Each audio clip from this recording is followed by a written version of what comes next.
Today we are in Hebrews chapter 2, verses 5 through 9, and we get into some complexity here. I have been saying that the letter to the Hebrews is a rich and majestic, nuanced, layered. It's a complicated argument. When I was a graduate student, college student as well, because I had Greek in college and then Greek in grad school, you did not want to have any exams out of the book of Hebrews.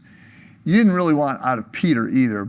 You wanted, you wanted James, you wanted John, you wanted things that were a little bit simpler.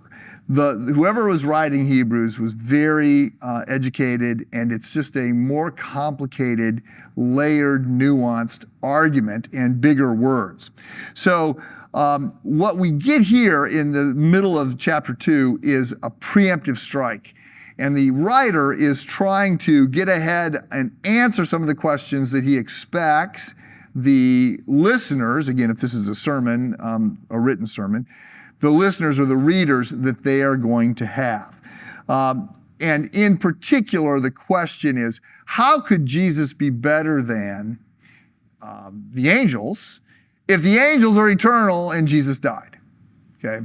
So how could we say that Jesus, who is a man, he's fully God, but also fully man, who is a man, be better than an angel who is a heavenly being?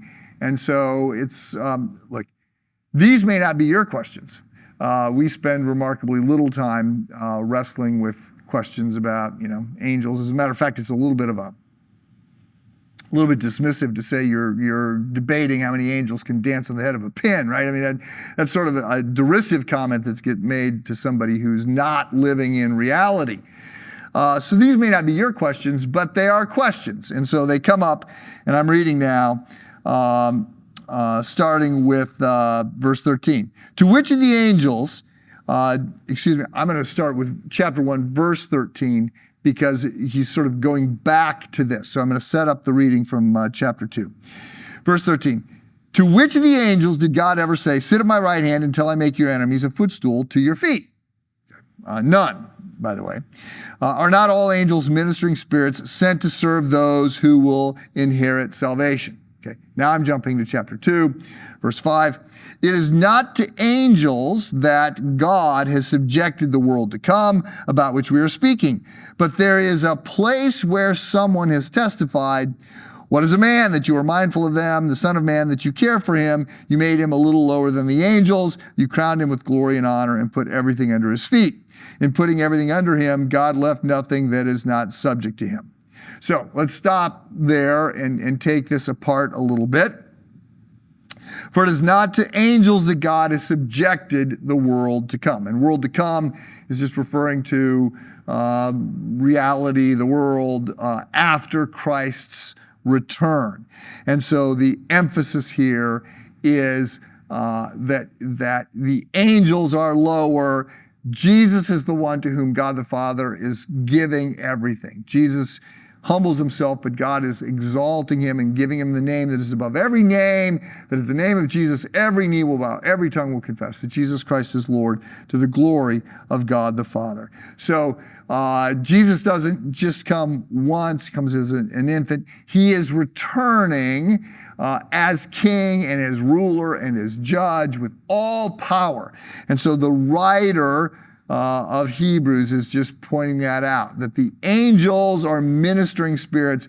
Jesus is the one who will rule and reign forever. So let me just leave you with this today. There is a promise that has been made. And you can take this as a check. You can cash this check.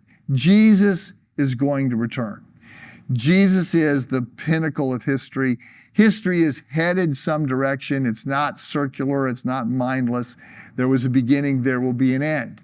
And Jesus is the Lord of history as he is Lord of everything. And he will return.